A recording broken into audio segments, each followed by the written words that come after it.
taas kasaan tätä koulutusta ja lämpimästi tervetuloa Syken ihmisille, Seppo Knuuttilalle, Sirpa Lehtiselle ja Matti Lindholmille ja tervetuloa kaikille teille rotareille. Ja meillä on semmoinen ajatus tästä esiintymisjärjestyksestä, että Knuuttilan Seppo antaa ensin tämmöisen katsauksen Itämeren tilaan tällä hetkellä. Ja sen jälkeen Sirpa opastaa meitä tuossa tai kertoo, mitä nämä sinilevät oikein ovat ja miten niitä tunnistetaan ja niiden esiintymistiheyttä tai vahvuutta. Ja lopuksi sitten Lindholmin Matti opastaa sitä, että miten havaintopaikka perustetaan, miten kirjaudutaan Järvi-Merivikiin ja miten käytetään sitä työkalua eli havaintolähettiä, millä nämä havainnot ilmoitetaan. Ja nyt me ensimmäistä kertaa siis nauhoitetaan tämä esitys, joka laitetaan sitten rotareiden tämmöiseen ympäristökanavaan tässä lähiaikoina. Ja myöskin nämä PowerPoint-slide-esitykset.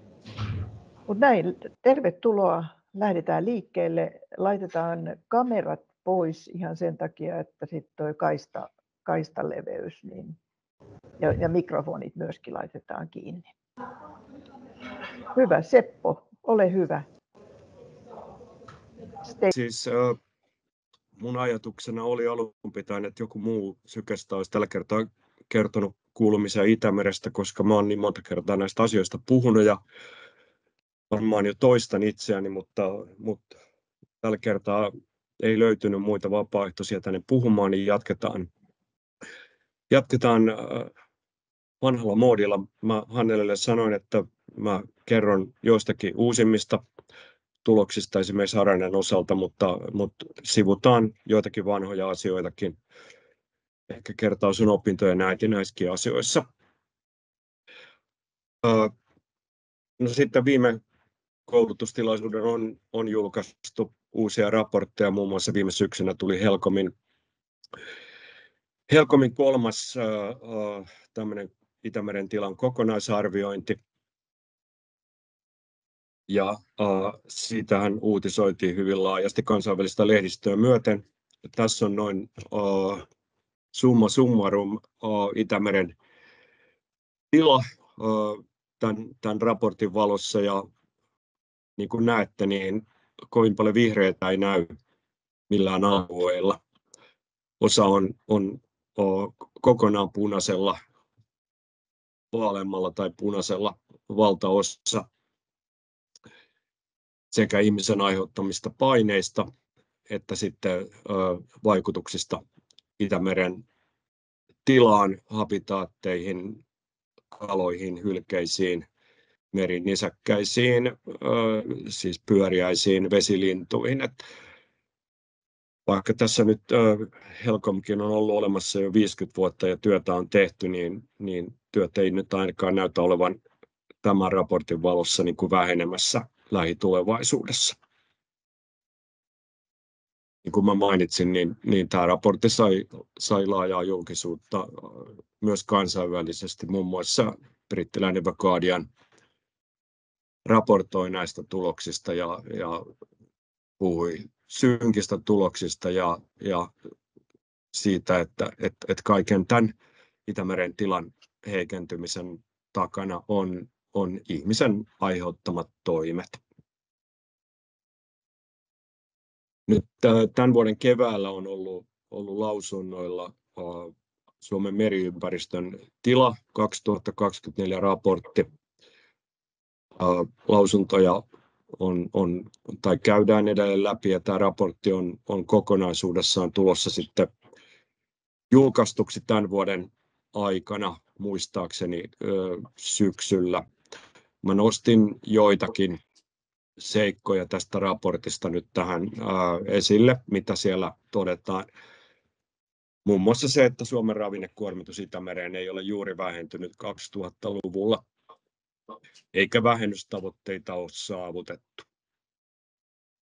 Maatalouden osuus on edelleen dominoiva niin hajakuormituksesta kuin kokonaiskuormituksesta. Pistekuormitus on edelleen pääosin 2000-luvullakin vähentynyt, ja sehän on vähentynyt huikean paljon 70-luvun puolivälin tienoilta, jolloin päästöjen vähentämisen alettiin toden teolla panostamaan meillä Suomessa. Meillä rannikkovesien rehevöitymistila on edelleen heikko kaikkialla muualla paitsi merenkurkussa. Osittain se on jopa heikentynyt edelleen kahden edellisen tilaraportin välillä. No, tässä näkyy vielä niin kuin kertauksen omaisesti, että mistä lähteistä meiltä Suomesta ravinnekuormaa Itämereen tulee. Tässä on ihmisen aiheuttaman kuormituksen lisäksi luonnon huuhtoutuma, joka tarkoittaa sitä ravinnevirtaa mereen, joka luonnontilassa tapahtuisi, ja se aiheuttaa vesistöjen luonnontilan, ei rehevöitä niitä kun enintään hyvin pitkän ajan kuluessa.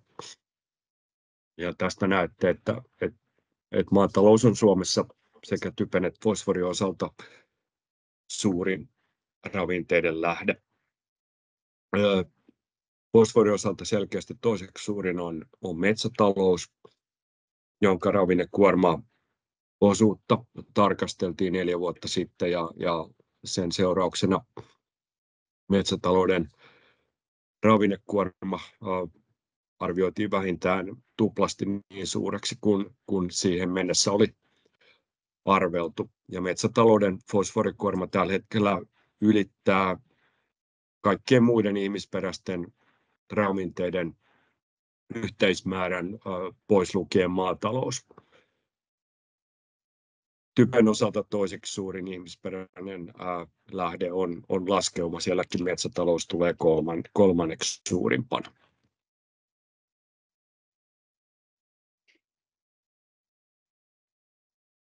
Ja tosiaan niin kuin kuormituksen väheneminen meillä vesistöihin johtuu käytännössä kokonaan pistemäisen kuormituksen vähenemisestä, tarkoittaa yhdyskuntien ja teollisuuden jätevesistä sekä kalankasvatuksesta tulevaa kuormitusta. Fosforihajakuormitus ei ole vähentynyt yhdelläkään meidän merialueista. Saaristomeren valuma-alueella, joka nyt on tällä hetkellä voimakkaasti meidän hallituksenkin fokuksessa, maatalouden kuormitus on viime vuosikymmenellä fosforin osalta jopa kasvanut. Eli haasteet on todella suuret. Se, miksi maatalouden kuormitus ei ole alentunut huolimatta siitä, että lannoitustasot on pienentynyt tuolta 90-luvun alusta dramaattisesti. Se on tässä tämä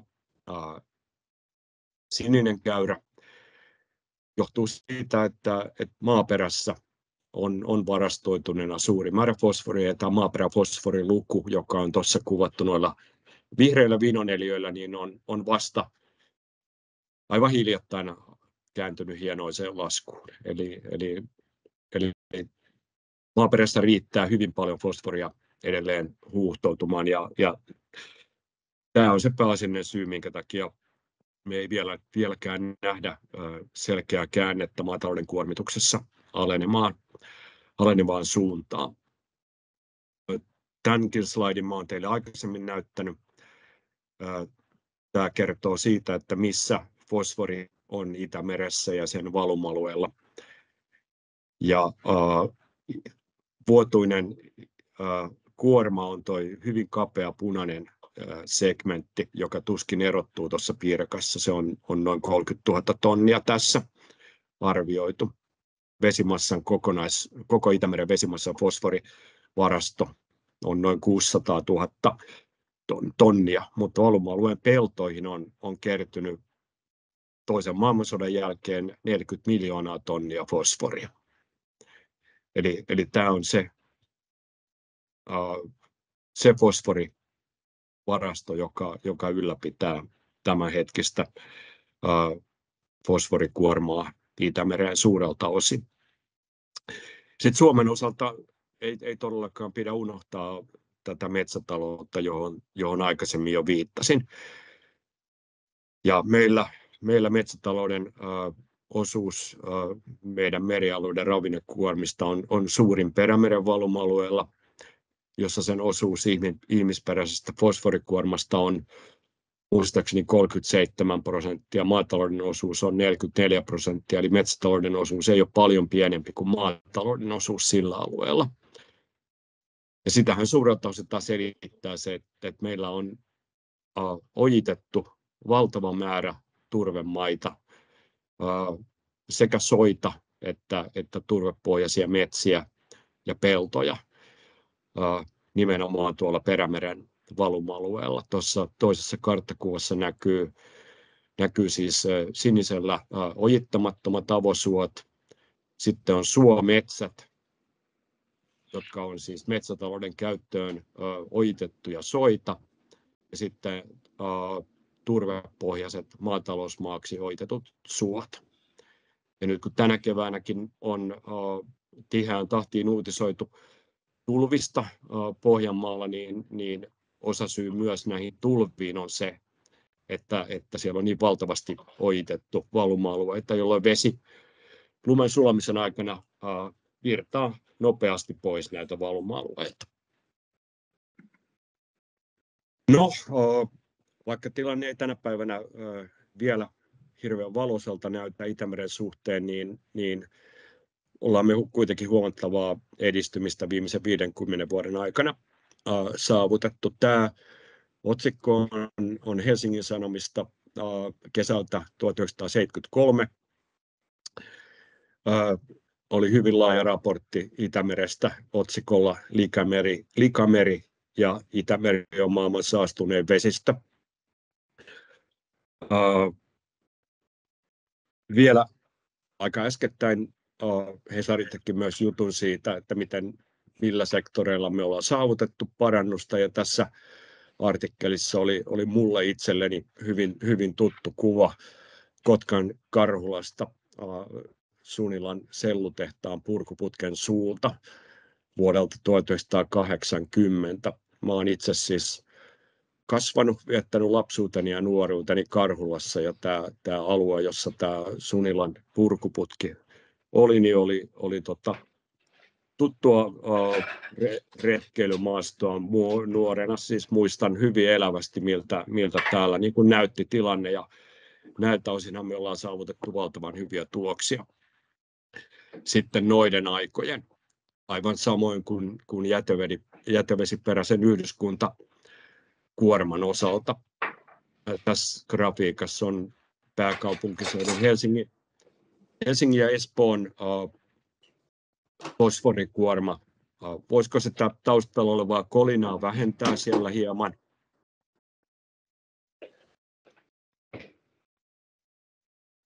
Siis 70-luvun puolivälissä fosforikuorma tähän pääkaupunkiseudun rannikkovesiin oli noin 450 tonnia.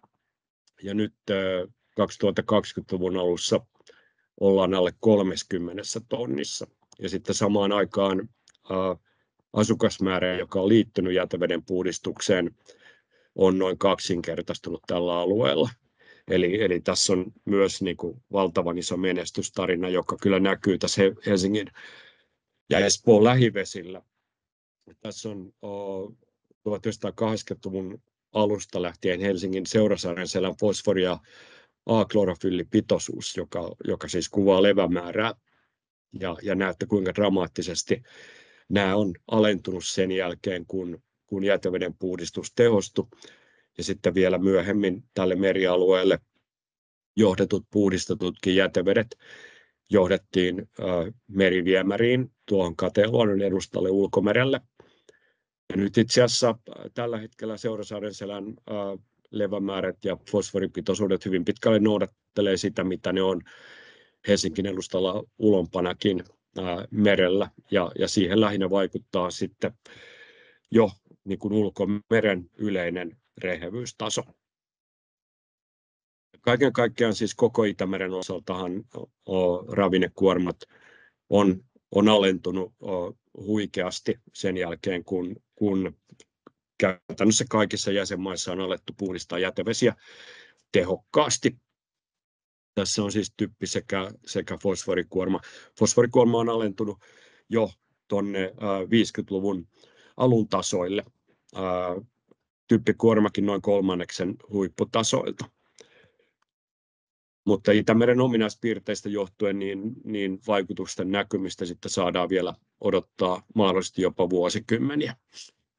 Vielä 2000-luvullakin ravinnekuormat on sekä typen että fosforin osalta alentunut merkittävästi, ja tuossa mä oon ympäröinyt tämän Suomenlahden fosforikuorman puolittumisen 2000-luvulla. Se on vähentynyt liikemaan tuplasti sen, mitä koko Itämeren fosforikuorma, ja tässähän on takana ne isot kohteet, jotka Venäjällä, Pietarissa ja fosforit lannoitetehtaalla saatiin hoidettua ennen kuin Venäjä sitten kriisiytyi tämän maailmanpoliittisen tilanteen ja aloitti hyökkäyssodan Ukrainassa, jonka jälkeen, tai oikeastaan jo Krimin miehityksen jälkeen, niin kuin kaikki vesiensuojeluyhteistyö Venäjän kanssa on päättynyt. Tuossa tosiaan mä viittasin siihen, että vaikutusten näkymistä me saadaan vielä odottaa Itämeren ominaispiirteistä johtuen, mutta se kannattaa muistaa, että jollei näihin toimenpiteisiin olisi ryhdytty, niin Itämeren pääaltaallakin fosforipitoisuus olisi malliarvioiden mukaan tällä hetkellä puolta nykyistä korkeampi, jos ravinnekuorma maalta olisi edelleen siellä 70-80-lukujen tasoilla. Se pääasiallinen tekijä, joka nyt hidastaa siis Itämeren toipumista, on se, että merialue kärsii hyvin vaikeasta happivajeesta nimenomaan tuolla pääaltaan syvännealueilla, mutta ajoittain myös Suomenlahdella laajoilla alueilla. Ja se johtuu siitä, että Itämeren vesimassa on kerrostunut ja pystysuuntainen sekoittuminen tiheyseroista johtuen ei ole mahdollista. Ja nyt tämän suolapitoisuuden harppauskerroksen alapuolinen vesimassa Itämeren pääaltaalla on käytännössä kokonaan hapetonta ja siellä on myös korkeita rikkivetypitoisuuksia. Ja näillä alueilla siis, jotka on hapettomia, niin sitten fosfori vapautuu uudelleen pohjasedimentistä fosfaattifosforina, ja fosfaattifosforin pitoisuudet on hyvin korkeita täällä Itämeren syvävedessä. Ja sieltä syvänteistä se sitten aika ajoin läikähtelee pintaan, ja erityisesti Suomenlahti kärsii siitä, koska Suomenlahti on Itämeren kynnyksetön jatke. Pohjanlahti on paremmin suojassa tältä syvävedeltä, mutta 2000-luvulla myös Selkämerellä fosforipitoisuudet on tasaisesti kasvanut, ja tutkijoiden yksimielinen tulkinta siitä on, että fosfori on pääosin peräisin Itämeren pääaltaalta. Tässä vielä nyt meidän tämän talven Arandan matkan tulosten perusteella piirretyt grafiikat happitilanteesta. Eli isoja muutoksia ei ole tapahtunut. Suomenlahdella kuitenkin tänä talvena sekoittuminen oli ollut suhteellisen hyvää, ja täysin hapettomia alueita Suomenlahdella oli tänä talvena vähän. Mutta siinä on sitten kääntöpuolena se, että silloin kun Suomenlahden vesimassa kiertää pohjia myöten, niin silloin näiden pohjanläheisten vesikerrosten suuret fosfaattivarannot sekoittuu Suomenlahdella pintakerrokseen, ja nyt tänä talvena pitoisuudet oli entistäkin korkeampia. Tässä on sitten typen osalta vastaavat kuvaajat. Typpeä ei tähän pintakerrokseen tule sieltä Pohjanlahdelta syvävedestä, vaan tässä nämä Suomenlahden itäosan, siis Suomen aluevesien puolella näkyvät korkeat pitoisuudet johtuu siitä, että Neva suurimpana Itämereen laskevana jokena tuo myös runsaasti typpeä Suomenlahdelle. Todellakin fosforipitoisuudet Suomenlahdella pintakerroksessakin tänä vuonna tammikuussa nousivat korkeammalle kuin kertaakaan aikaisemmin seurannan aikana. Tämä LL7-asema, jonka pitkän ajan trendi tässä on esitetty, niin on suurin piirtein Helsingin ja Tallinnan puolivälissä keskellä Suomenlahtea.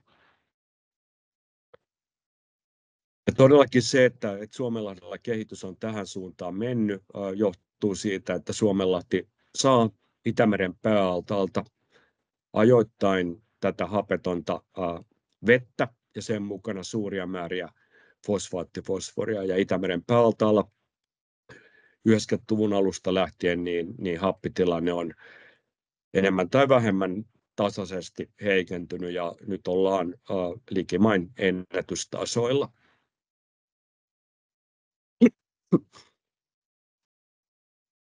Saatoitte ehkä huomata, että tässä joulunpyhien aikana uutisoitiin siitä, että Itämereen on tullut suolapulssi.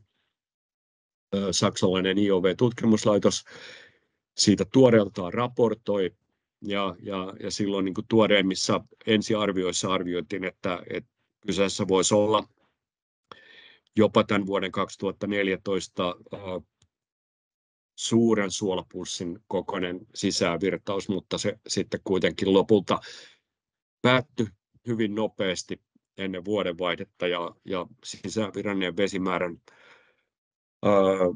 määräksi arvioitiin noin 80 kuutiokilometriä, kun silloin 2014 joulukuussa määrä oli noin 300 kuutiokilometriä.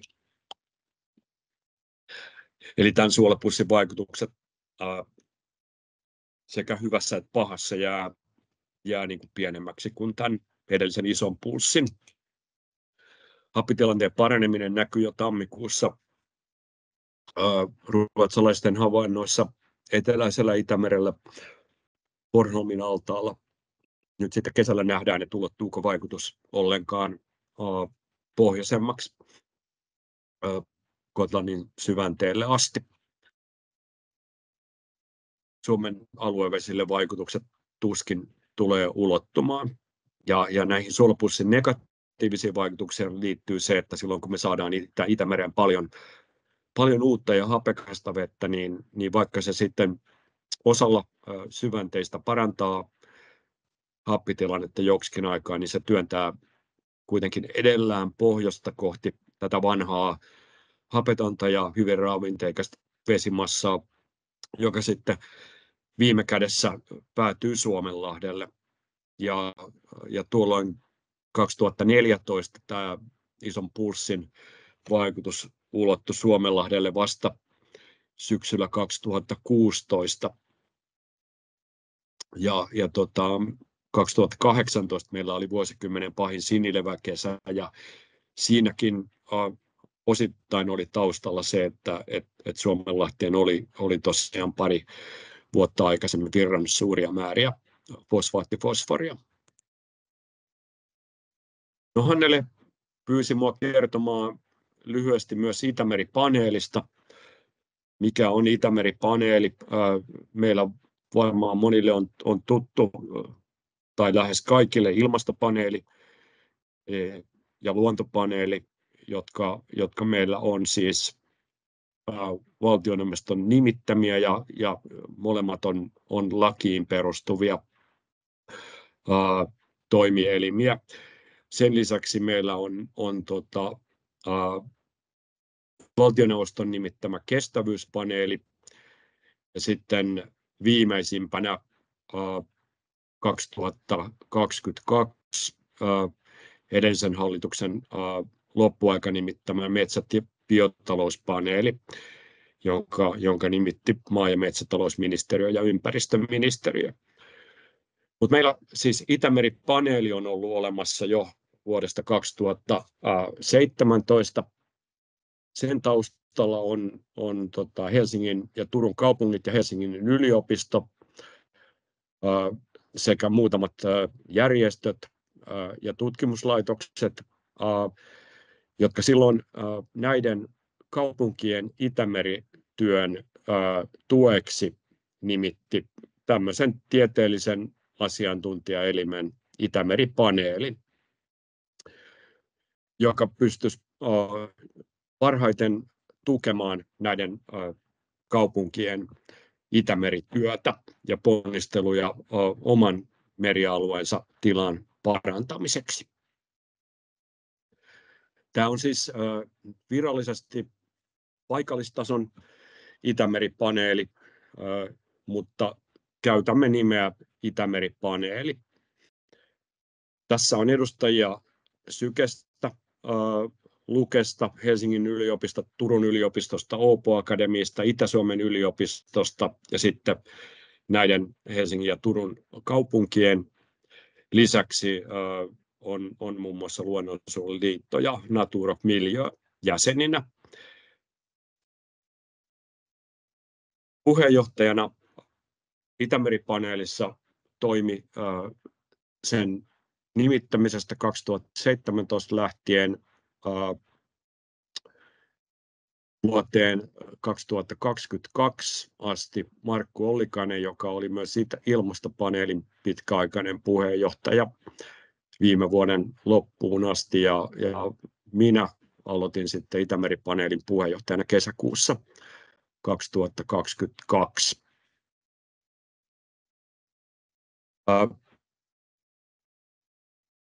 Silloin kesällä 2002 myös Suomen kansallinen YK:n merentutkimuksen vuosikymmenen komitea julkaisi Suomen kansallisen toimenpideohjelman, johon sisältyi silloin myös ehdotus virallisen Itämeri-paneelin perustamiseksi. Tähän mennessä tämmöistä ei ole kuitenkaan tapahtunut.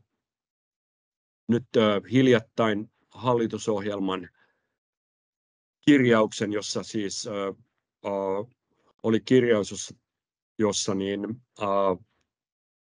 tiedepaneelien asemaa luvattiin tarkastella hallituksen työn tukena ja hallitusohjelman toimeenpanossa. Hallitus myös nimitti siihen selvitysmieheksi Jouni Backmanin, pitkäaikaisen kansanedustajan ja myöskin ympäristöministerin vuosituhannen alusta. Ja itse asiassa tämä Backmanin raportti tuli julkisuuteen eilen. Tässä raportissa ei kuitenkaan ehdoteta uusien tiedepaneelien perustamista, vaan siellä on kirjaus, että nykyisten tiedepaneelien lisäksi on ollut ja tulee varmasti olemaan tarvetta ja painetta perustaa päätöksenteoksi muitakin tiedepaneelia tai muita vastaavia toimielimiä. Uusien tiedepaneelien asettaminen ilman valtioneuvostotasoista tarkastelua ja huolellista valmistelua ei ole perusteltua. Eli oletusarvo on näin, että lähiaikoina ei ole odotettavissa toimenpiteitä Itämeri-paneelin statuksen virallistamiseksi. Olemme kuitenkin toimimaan niin kuin tähänkin asti, arvioimaan ja kommentoimaan Itämeri-toimenpiteiden riittävyyttä ja tarvetta niin kuin tähänkin asti. Olemme arvioineet sitä edellisen ympäristöministerin Itämeri-tilaisuudessa pari vuotta sitten ja ollaan järjestetty useampiakin keskustelutilaisuuksia liittyen Itämeren tilaan.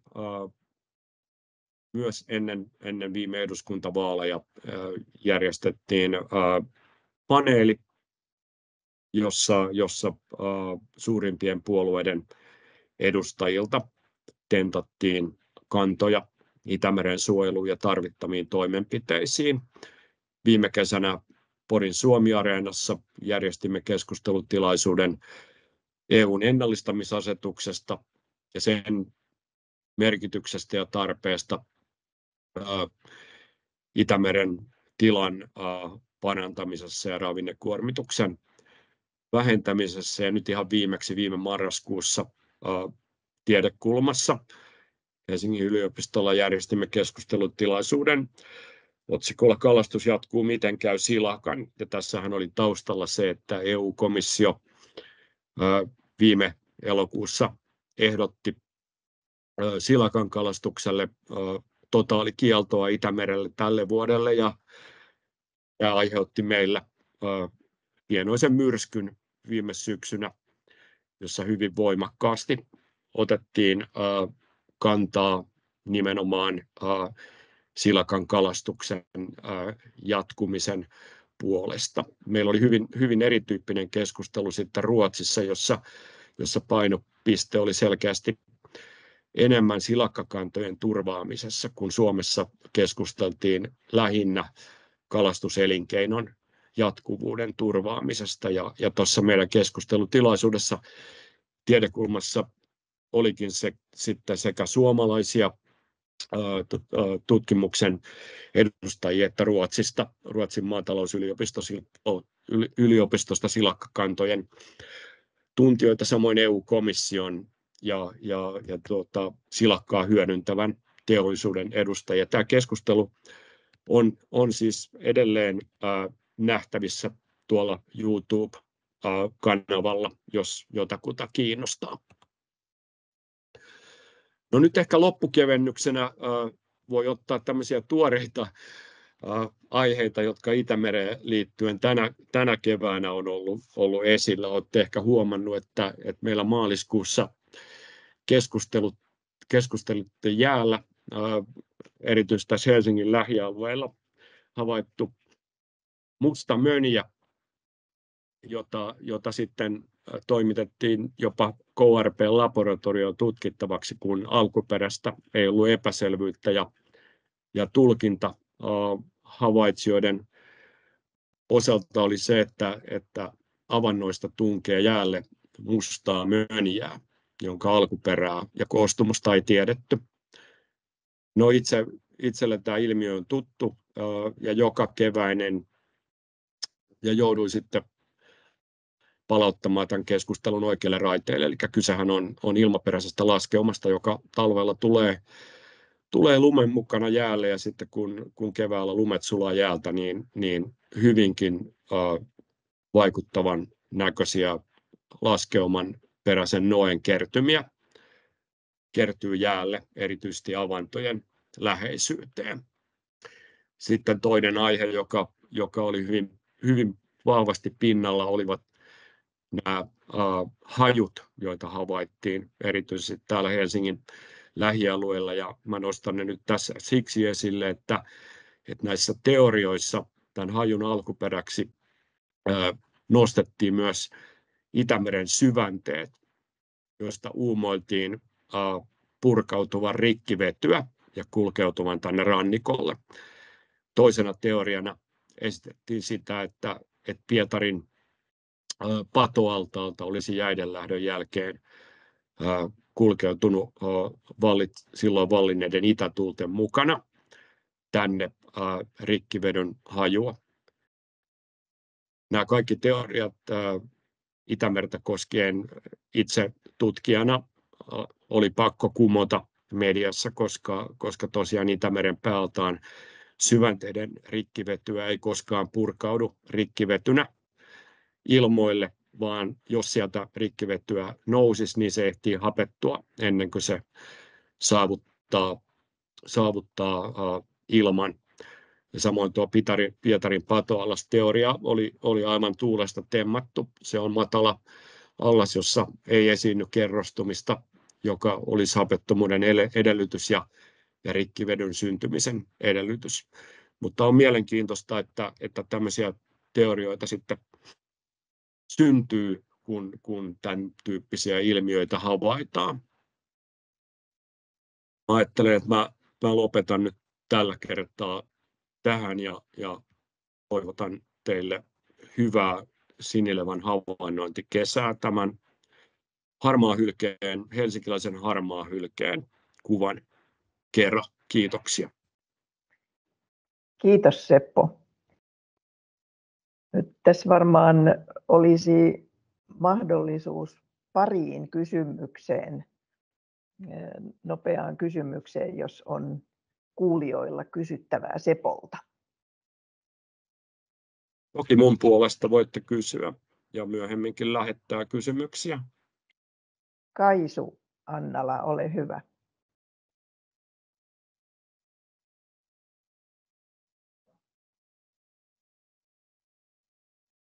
Ei kuulu mitään, Kaisu. Olet aivan oikeassa, kuten yleensä. Siinä graafissa tai niissä graafeissa, fosfori- ja typpygraafeissa, joita näytit ja joissa sanoit, että no niin, että hyvin menee, niin siellä oli se tavoitetaso kuitenkin, se tavoiteviiva oli jossakin noin 1/4 tai jotain vastaavaa siitä niin kuin nykytasosta. Niin miten ne tavoitetasot on sitten asetettu, kun siinä on vielä noin iso gäppi? Ja sitten toinen kysymys vielä, että jos nämä ravinteet nyt kuitenkin tulee enimmäkseen pelloilta ja metsistä, koska muut päästöt ovat vähentyneet, niin tietysti prosenttiosuudet ovat kasvaneet. Niin onko nämä maatalouden edustajat nyt mukana tässä Itämeri-paneelissa? Ei muuta, kiitos. Näkyykö tämä grafiikka nyt vielä sinne? Näkyy. Se oli ne edeltävät, jossa oli myös se tavoiteviiva.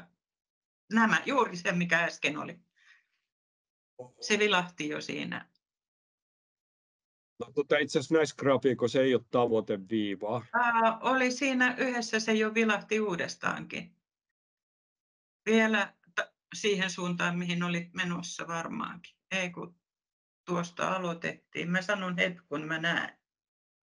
Se oli se poikittainen katkoviiva siellä. Tässä on kuormituskatto on tässä meidän kansallisissa tavoitteissa, mutta tässä koko Itämeren grafiikassa, niin tässä ei ole tavoitetasoja merkitty, mutta fosforin osalta se on runsas 20 000 tonnia. Eli me ei olla hirveän kaukana enää siitä tavoitetasosta. Typen osalta tavoite on muistaakseni vähän alle 800 000 tonnia. Katsopas sivu 14. Tämä on 15. Tämä. No, tämä on Suomen kansallinen tavoite, siis meidän merialueiden hyvän tilan tavoitteen saavuttamiseksi. Että tämä ei ole päästötavoite. Ja nämä hyvän tilan tavoitteistahan me ollaan kaukana, niin kuin mä totesinkin, että meidän rannikkovedet ei ole hyvässä tilassa muuta kuin merenkurkussa. Eli me ollaan kaikilla muilla merialueilla me ollaan hyvän tilan tavoitteesta sekä ravinnepitoisuuksissa että levämäärissä vielä kaukana. Et miltään osin me ei olla tavoitteita vielä saavutettu, mutta koko Itämeren osalta ravinnekuormissa, niin varsinkin fosforin osalta, ne ei ole enää mahdottoman kaukana. Niiden saavuttaminen kyllä siis edellyttää sitten sitä, että meidän täytyy pystyä alentamaan näitä hajakuormitusperäisiä päästöjä, kuten maa- ja metsätalouden päästöjä, sekä koko Itämeren osalta että erityisesti Suomessa kansallisesti, koska muuten meidän rannikkovesien hyvän tilan tavoitteita tullaan saavuttamaan. Sehän on selvää, että tietenkin näiden päästölähteiden, jotka ei ole vähentynyt, niiden prosentuaalinen osuus on suurentunut sitä myöten, kun muiden päästölähteiden on pienentynyt. Se on tietenkin ihan selvää. Mutta sehän ei tietenkään vapauta näitä niin kuin siitä, ettei mitään tarvitsisi tehdä. Että kyllä me ei tietenkään pystytä saamaan koskaan ravinnekuormitusta päättymään esimerkiksi maataloudelta, kun viljely tapahtuu taivasalla. Aina tulee olemaan ravinnekuormaa, mutta kyllä meillä edelleen on keinoja niin kuin pienentää sitä. Ja näiden tunnettujen keinojen käyttöönottoa pitäisi vain nopeuttaa. Joo, niin se toinen kysymys oli, että oliko siellä Itämeri-paneelissa mukana heitä? No siis meillähän ei ole, kun kyse on tiedepaneelista, niin me ei lähtökohtaisesti oteta etujärjestöjen edustajia, mutta onhan meillä niin kuin maatalouden kuormituksen asiantuntemusta tietenkin paneelissa, koska siellä on tutkimuslaitosten edustajat. Eli niiden vähennystoimenpiteiden vaikuttavuuden arviointia arviointiin liittyvää osaamista meillä toki on. Ja kyllähän me keskustelua tietenkin käydään koko ajan myöskin etujärjestöjen mukaan lukien MTK kanssa. Joo. Kiitoksia Seppo. Mä luulen, että Kaisu teki nyt 2 kysymystä, niin jatketaan eteenpäin. Kiitos sulle Seppo tosi paljon. Tämä oli mielenkiintoinen kokonaisuus. Jatketaan eteenpäin. Sirpa valottaa meille nyt tätä mystistä sinilevää. Ole hyvä Sirpa. Kiitos. Mä yritän jakaa sen nyt täältä. Ja tässä tosiaan tämä, jos jotkut on osallistunut aikaisempina vuosina, niin varmaan on aika lailla sitten tuttua. Mutta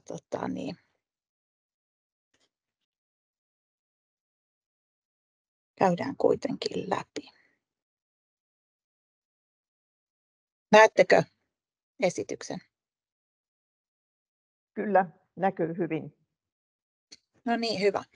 Eli mä sitten taas omasta puolestani kerron vähän sinilevistä, sinileväkukintojen tunnistamisesta ja runsauden arvioimisesta. Ja tässä on tätä esityksen sisältöä, eli sinilevistä, niiden roolista Itämeren ravintoverkosta, miltä ne näyttää sinileväseurannasta ja tiedotuksesta, ja sitten muutamia vielä lisätietoasioita. No ensinnäkin, mitä sinilevät ovat? Eli sinilevät ovat bakteereita, oikeampi nimi ehkä sinibakteerit tai syanobakteerit, mutta niitä kutsutaan sinileviksi siksi, että ne kuuluu toiminnallisesti ihan samaan ekologiseen ryhmään kuin nämä mikroskooppisen pienet kasviplanktonlevät, eli sinilevät on vesiekosysteemien perustuottajia. Ne muuttaa yhteyttämisreaktiossa hiilidioksidia veden sokeriksi ja hapeksi ja käyttää siihen auringon säteilyenergiaa. Ihan kuin vihreät kasvit maalla, niin sinilevät osallistuu tähän perustuotantoprosessiin kaikissa vesistöissä. Ja sinileviä tosiaan on kaikissa vesistöissä, että usein kun sanotaan, että jossain paikassa ei ole sinilevää, niin se tarkoittaa vaan, että siellä ei ole sellaisia silmin nähtäviä sinileväkukintoja. Ja tämä sinietuliite johtuu sinileville ominaisesta sinisestä hykosyaniiniväriaineesta, joka tulee näkyviin sinileväsolujen hajotessa. Tuossa vieressä on tuommoinen kuva, se on Ahvenanmaalta Maarianhaminasta otettu, ja siinä näkyy vähän sitten, kun kuolevat sinilevät on päästänyt hykosyaniinia vapaaksi solujen sisältä, ja se on sitten tuommoista sineältävää. Ja sinileväkukinta tai sinilevälautta, niin niillä tarkoitetaan sinilevien massaesiintymää. Eli kun kyseessä on yksisoluiset bakteerit, niin ne ei muodosta korkeampia kasvien tavoin mitään varsinaisia kukkia tai muuta, että se on tällainen niin kuin käytössä oleva nimitys tälle massaesiintymälle. Ja sitten yleensä tämä edellyttää, että ne alkaa nousta varsinkin massoittain veden pinnalle. Ja etenkin avomerellä nämä sinilevälautat, ne muodostuu vasta sitten, kun huonokuntoisiksi käyneet sinileväsolut on menettäneet kykynsä säädellä omaa syvyyttään vesipatsaassa, ja siksi ne nousee veden pintakerrokseen tyynellä säällä. Ne ei siinä ihan pintakerroksessa halua olla, että vaikka sinilevistä tiedetään, että ne sietää ultraviolettisäteilyä varsin hyvin verrattuna moniin muihin eliöihin, niin silti sinileväsolutkaan ei halua siinä ihan pintakerroksessa olla, mutta sitten kun ne on muuttunut huonokuntoisiksi, niin ne ei enää pysty säätelemään ja sitten väkisinkin nousee siihen pintakerrokseen. Sinileviä on lukuisia eri lajeja. Tässä on muutamia kuvia, mikroskooppikuvia erilaisista sinilevärihmoista ja kolonioista, eli vaikka ne on yksisoluisia, niin sitten ne muodostaa tuollaisia solurihmoja tai kolonioita usein.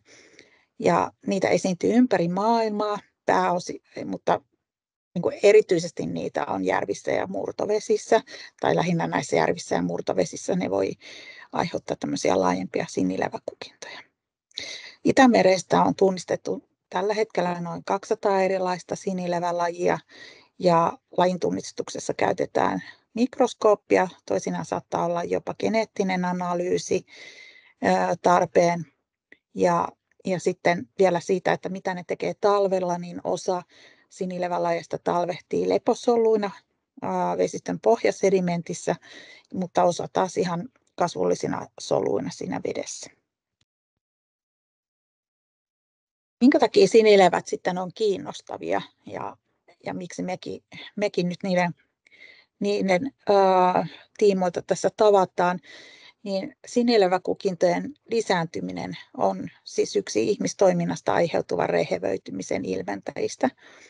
Ja sinileväkukinnat Itämerellä on lisääntyneet samaan aikaan aikaisesti ihmisen aiheuttaman rehevöitymisen kanssa. Lisäksi sinilevät voi tuottaa ihmisille ja kotieläimille myrkyllisiä tai muutoin haitallisia yhdisteitä.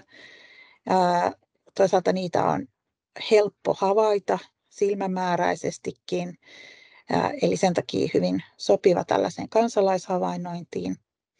Ja sitten vielä, että sinileväesiintymät on yleensä voimakkaimmillaan kesälomakaudella, jolloin ihmiset viettää vapaa-aikansa veden äärellä, ja sekin tekee niistä erityisen kiinnostavia.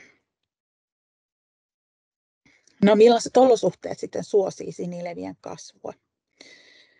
No, sinilevät siis hyötyy rehevöitymisestä, ja samoin kuin kaikki muutkin kasvit ja levät, niin sinilevät tarvitsee kasvuravinteita, ja tärkeimmät kasvuravinteet on fosfori ja typpi, mutta nämä Itämerellä laajoja sinileväkukintoja muodostavat sinilevälajit on sellaisia, että ne voi hyödyntää suoraan ilmakehästä veteen liuennetta typpeä.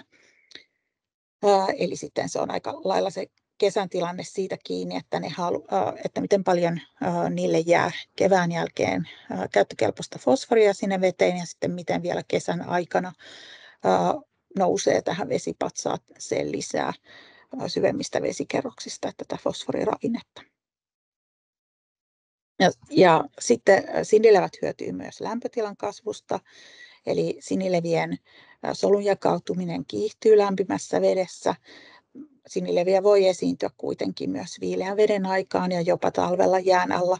Siitä on tuossa yksi Sepon kuva tammikuusta vuodelta 2019 Pernajanlahdelta.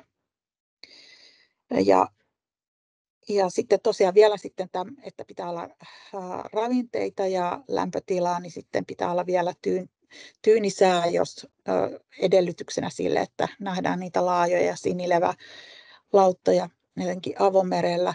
Eli tyynellä säällä ne huonokuntoisimmat sinileväsolut alkaa nousta veden pintaan sinileväkukinnoiksi ja sinilevälautoiksi.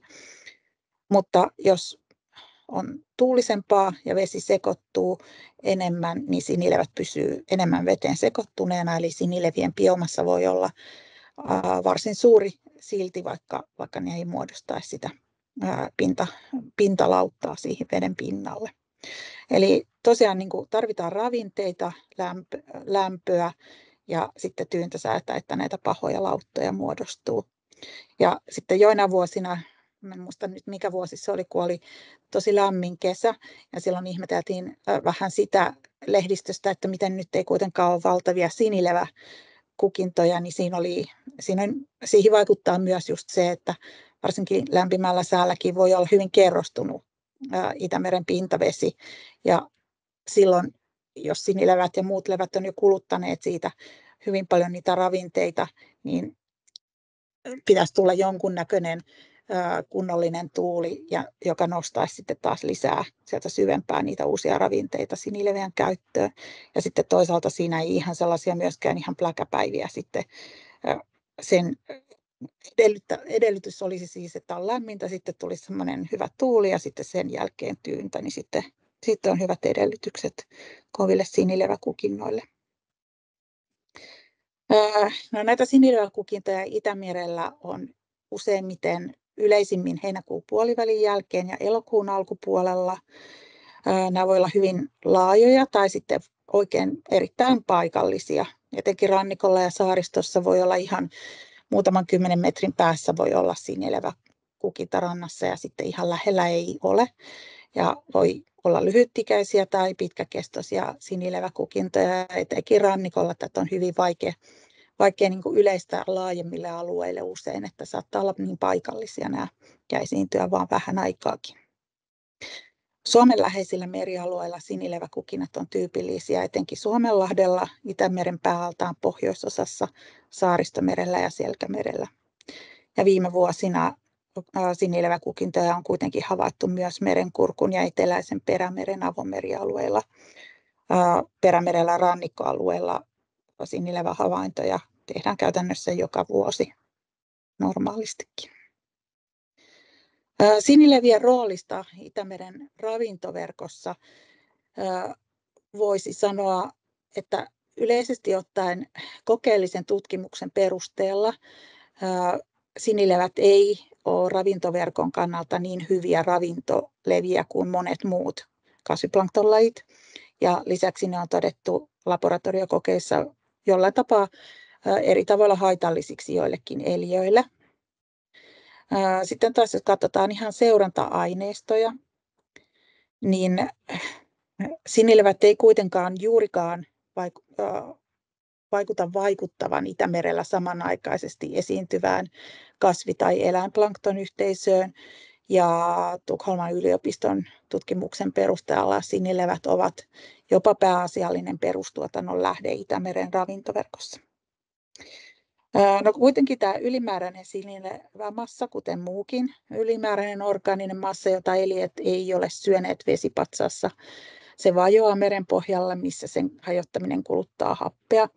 Ja tämä aiheuttaa tai edistää entisestään niin sanottua sisäistä ravinnekuormitusta, eli kun hapettomista pohjista liukenee takaisin veteen fosforiravinnetta.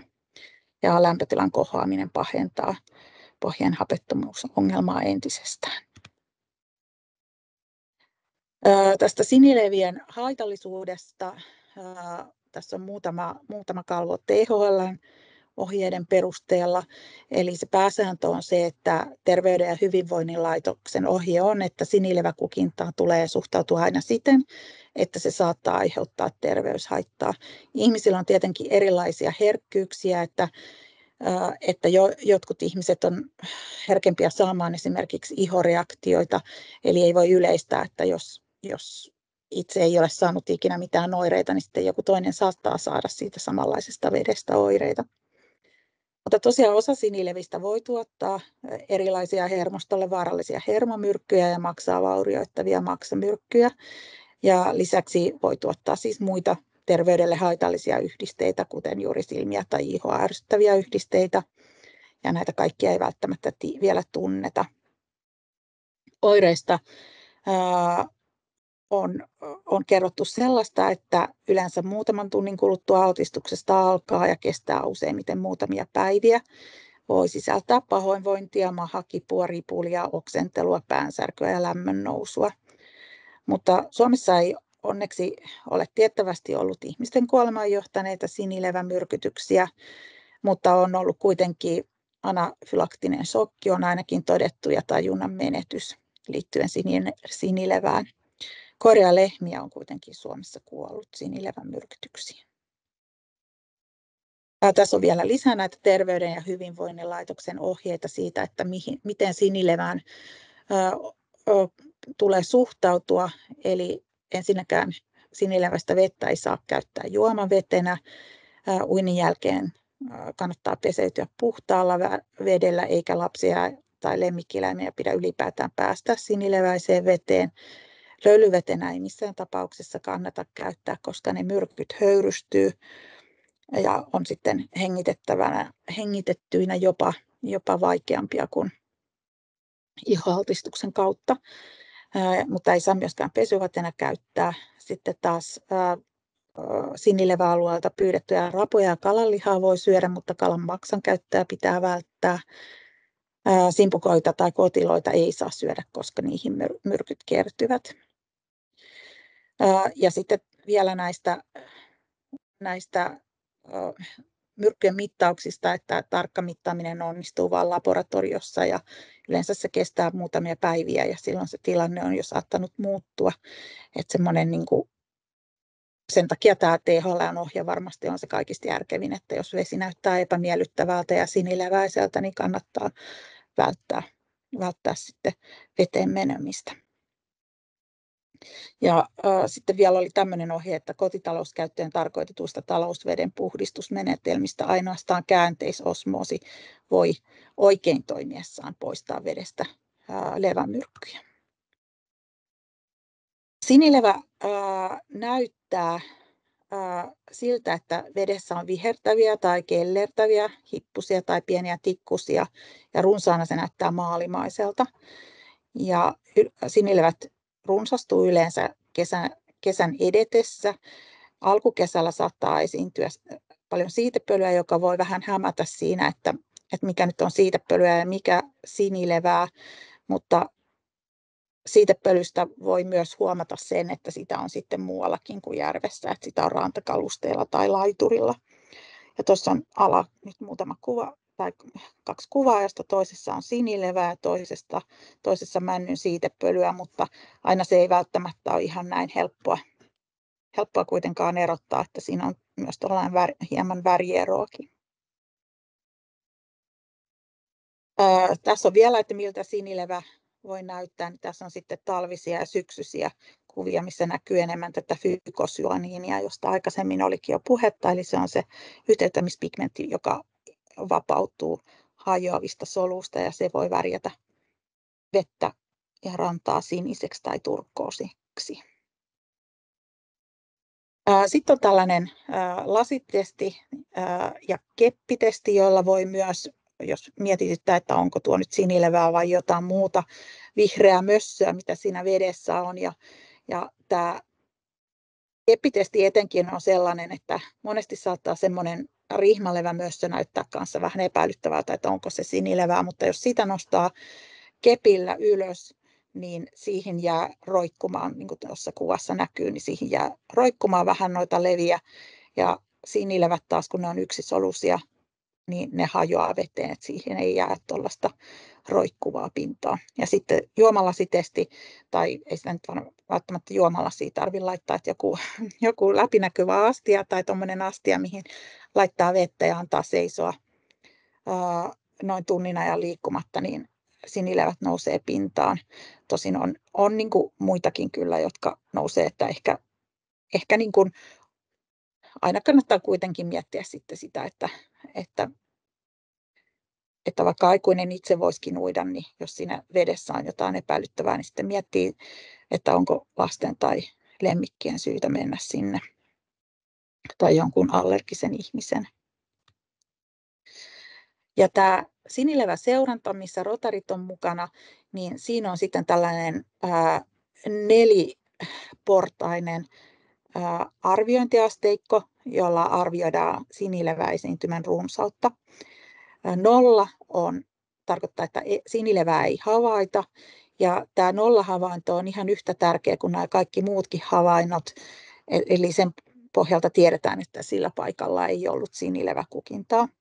Sitten on hieman sinilevää, jossa pieniä kellertäviä tai vihertäviä hippusia tai tikkusia voi näkyä veden pinnalla tai vedessä, ja ihan pientä harsomaista kalvoa. Rannalle voi ajautua kapeita leväraitoja ja levä alkaa heikentää näkösyvyyttä. Sitten on arvosana 2, runsaasti sinilevää, eli vesi on selvästi sinileväpitoista tai veden pinnalle on kohonnut pieniä levälauttoja tai rannalle on ajautunut leväkasaumia.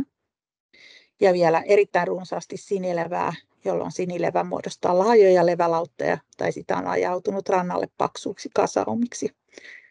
Erittäin runsaana sinilevä näyttää sitten jo ihan sellaiselta maalimaiselta tai hernekeittomaiselta.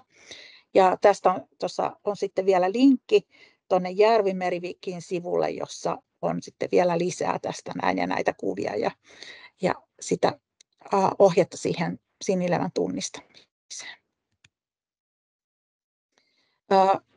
Ja Tosiaan rotarit on mukana tässä valtakunnallisessa sinileväseurannassa, joka alkaa kesäkuun alussa ja jatkuu syyskuun loppuun. Siinä on mukana Syke, ELY-keskukset, kuntia ja kaupunkia ja vapaaehtoisia yksityisiä havainnoitsijia ja muun muassa Suomen rotaripiirit. Ja se on aloitettu vuonna 1998 jo ja tosiaan sinilevätilannetta seurataan järvien ja rannikon sekä saariston vakiohavaintopaikoilla viikoittain.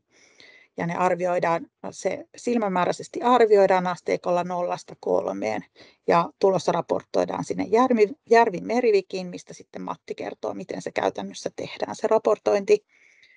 Ja sitten taas avomeren sinilevätilannetta arvioidaan muun muassa satelliittiaineistojen avulla. Tuossa on myös linkkejä, missä nämä tulokset on näkyvillä. Tuossa vasemmalla puolella on myös tuo esimerkkikuva siitä havaintokartasta.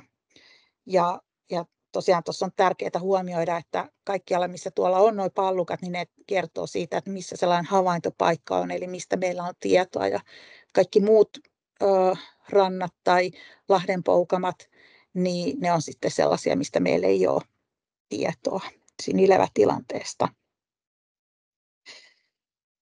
Sitten huomiona vielä, että uimavesien sinileväseuranta kuuluu kunnille ja kaupungille, että jotkut osallistuu myös tähän, mutta heillä voi olla myös erillisiä sivuja, missä kerrotaan kunnan tai kaupungin sinilevätilanteesta uimarannoilla. Ja ELYllä voi olla myös omaa tietoa. Tuolla Järvi-Merivikissä on noiden havaintokarttojen lisäksi tämmöinen leväbarometri, ja siitä huomauttaisin tuosta merialueiden barometrista erityisesti, että se on vain suuntaa antava, koska tämä havaintopaikkojen määrä ja sijainti on vaihdellut. Esimerkiksi rotareiden mukaantulo on lisännyt sinilevähavaintopaikkoja huomattavasti, etenkin läntisellä Suomenlahdella ja Saaristomerellä, mikä vaikuttaa väkisinkin just siihen, että sinilevähavaintoja tulee nykyään enemmän kuin jos aikaisemmin niitä on ollut niitä havaintopaikkoja enemmän sellaisilla alueilla, missä ei niin paljon sinileviä muutenkaan havaita. Tänä vuonna sinilevien riskiarvio, sinileväkukintojen riskiarvio merialueelle julkaistaan 10. päivä kesäkuuta ja sitten taas kesän yhteenveto sinilevätilanteesta julkaistaan elokuun viimeisenä torstaina. Ja siinä sitten yhdistetään nämä sinileväseurannan havainnot, joissa te olette mukana, ja satelliittihavainnot. Seurannat, eli nämä viikoittaiset havainnoinnit jatkuu kuitenkin syyskuun loppuun asti, vaikka tämä yhteenveto annetaan jo silloin elokuussa. Se johtuu siitä, että yleensä tiedotusvälineet alkaa jo kysellä sitä siinä elokuussa niin paljon, niin annetaan siksi se yhteenveto siinä vaiheessa. Tässä on vähän vielä taustaa sille, että mistä kaikkialta me saadaan tietoa siitä sinilevätilanteesta tätä tiedotusta varten, niin tässä rotarit on tosiaan mukana tuossa Järvin Merivikin valtakunnallisessa sinileväseurannassa vakiopaikoilta, mutta sitten myös tulee havaintolähettiin ilmoituksia, satunnaisia ilmoituksia kansalaisilta. Sitten me saadaan Rajavartiolaitokselta tietoa. Meillä on automaattinen kuvantamislaite Uuttöön saaressa, satelliittitulkinnoista. Sitten Finmade ja Silja Serenade laivoilla on tällainen Alkaline-systeemi, mistä saadaan sinileväpigmenteistä tietoa. Ja sitten me tehdään Ilmatieteen laitoksen kanssa yhteistyötä sinilevälauhteen ajelehtimisennusteista. Ja tosiaan nämä uimarantojen sinilevätilanteen valvonta on kuntien ja kaupungin tehtävää ja siinä heitä ohjeistaa Valvira ja THL ja se on enemmän justiinsa liittyy tähän ihmisten terveyteen ja huomautuksena vielä, että kaikissa terveyteen liittyvissä kyselyissä tai myrkytysepäilyissä tai oireissa tulee ottaa yhteyttä lääkäriin, eläinlääkäriin tai sitten myrkytystietokeskukseen. Myrkytystietokeskuksella on ilmainen puhelinnumero auki joka päivä kaikkina vuorokauden aikoina. Muutama lisätietokalvo tässä on siitä, että miten sitten sinilevien määrää ja lajistoa seurataan meren tilanarvioita varten. No, sitä seurataan vesinäytteistä tehtyistä mikroskooppisista analyyseistä. Avomerellä me otetaan tutkimusalus Arandalla näytteitä ja sitten rannikolla otetaan yhteistyössä tai elyt huolehtii siitä, että konsultit ottaa näytteet ja ne mikroskopoidaan ja tulokset tallennetaan meidän tietokantaan. Eli se on tätä osa merenhoidon kasviplankton seurantaa. Ja sitten sinilevien pintaesiintymiä seurataan satelliittiaineistosta ja niillä on omat indikaattorensa. Ja tässä on nyt esimerkkinä vaan tästä nyt valmisteilla olevasta Suomen meriympäristön tilanarviosta näitä sinilevätuloksia.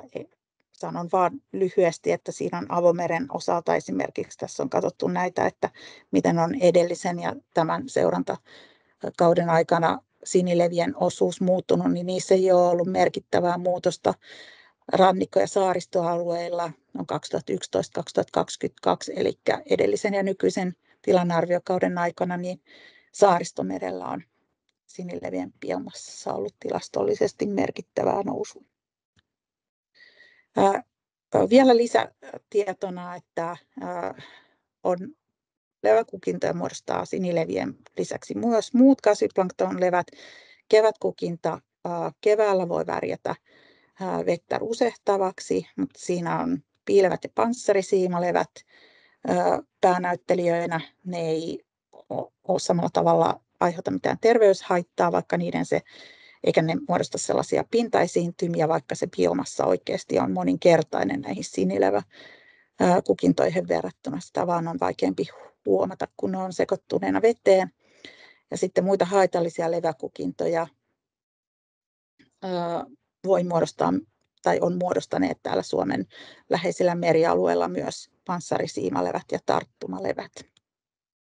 Ja sitten tässä on vielä niin kuin vinkkejä tällaisia lisätietoja sinilevistä erilaisiin lähteisiin. Kiitos.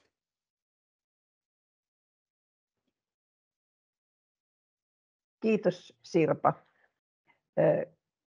Minulla oli sellainen kysymys tai pyyntö, että jos vielä kerran ikään kuin kertoisit sen, että miksi on niin tärkeää se, että käydään havainnoimassa säännöllisesti sen kesän aikana, vaikka sitä levää ei edes näkyisi. Nythän aika usein niin kuin maallikko ajattelee niin, että silloin kun sitä levää on, niin silloin kannattaa raportoida. Mutta miksi on nimenomaan tämä systematiikka niin tärkeää ja säännöllisyys?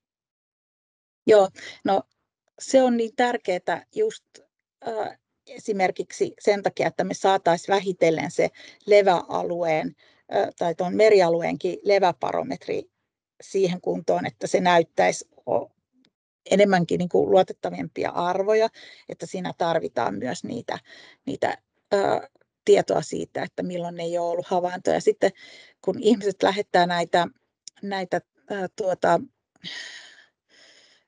kansalaishavaintoja sinilevätilanteesta, niin hekin lähettää aina vaan silloin oikeastaan, jos sitä sinilevää on, että tosi vähän tulee niitä nollatuloksia. Mutta että tässä on ideana niin kuin seurata sitä ympäristön tilaa, ja silloinhan on tosi tärkeää paitsi se, että tiedetään, että jossain on ollut sinilevää ja onko ollut hieman vai erittäin runsaasti, mutta yhtä tärkeää on se, että jos siellä ei ole ollut sinilevää, me voidaan sitten seurata, tapahtuuko sillä tietyllä alueella esimerkiksi muutosta tai tapahtuuko ihan niin kuin valtakunnallisesti muutosta.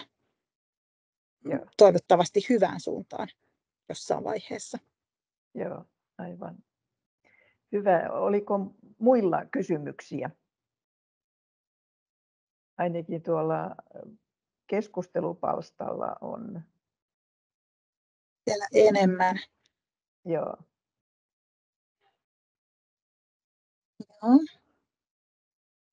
Miten oletettua sinileväistä vesinäytettä voi luotettavasti testata? Toisin sanoen, voiko sen lähettää laboratorioon?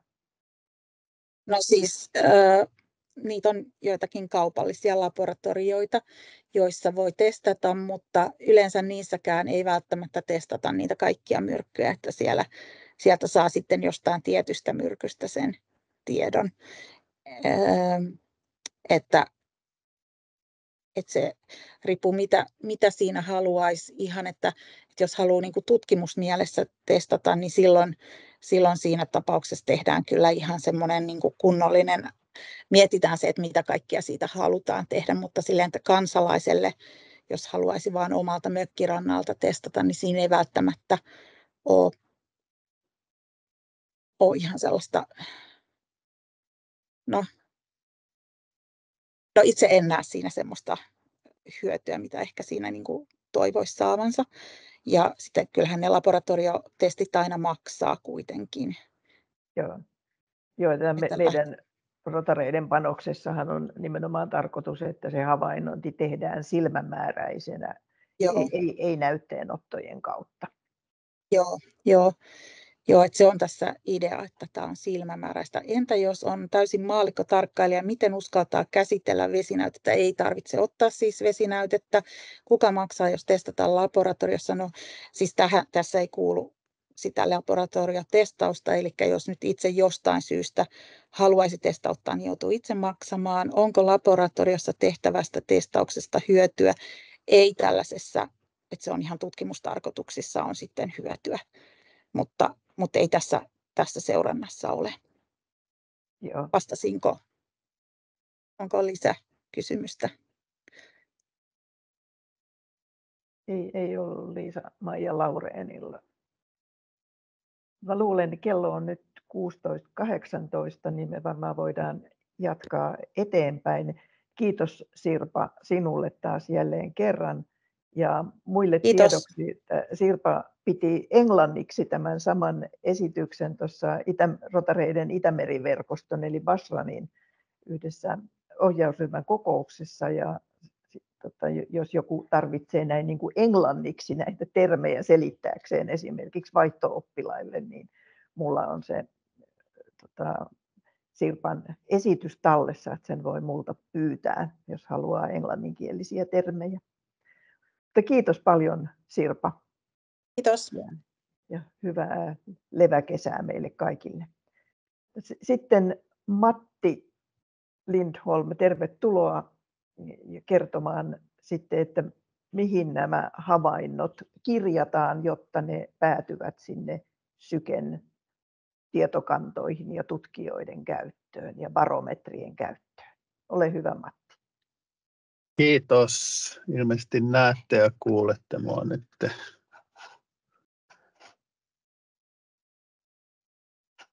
Varmistaako joku vielä? Näkyy ja kuuluu. Hyvä. Kiitos. Eli jos nyt sitten Seppo on kertonut siitä, että miten nämä sinilevät tavallaan, tai miten se koko Itämeri voi, ja Sirpa sitä, että miten ne liittyy sinileviin, niin mä yritän nyt teknisesti kuvata sen, että miten tähän osallistutaan, tähän sinileväseurantaan. Ja tilanne ei ole juurikaan muuttunut, tai oikeastaan ollenkaan viime vuodesta, että ne, jotka on ollut aikaisemmin mukana, ilmeisen suuri osa teistä, niin homma toimii kuten ennenkin. Mutta käydään nyt kertauksen vuoksi läpi. Siitä on kuitenkin puoli vuotta taas ylikin, kun on viimeksi osallistuttu.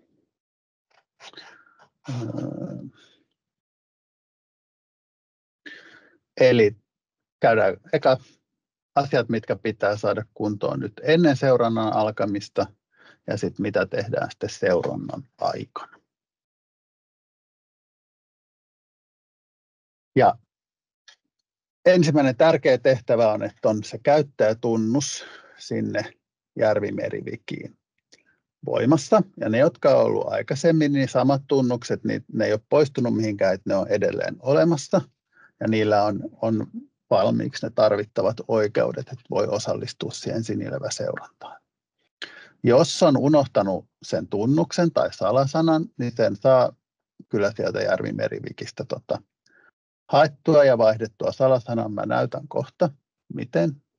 Ja sitten taas uudet käyttäjät, joille ei ole ennestään tunnusta, niin ne voi sitten luoda siellä itse oman uuden tunnuksen. Ja jos on aikaisemmin ollut Järvi-Meriviki-tunnus, mutta ei ole ollut mukana leväseurannassa, niin sitä samaa tunnusta voi käyttää, että mun pitää vaan sitten antaa sille ne tarvittavat oikeudet. Jos mä sitten näytän, että miten se tehdään, eli se tehdään siellä Järvi-Merivikissä, jonka osoite on jarviviki.fi.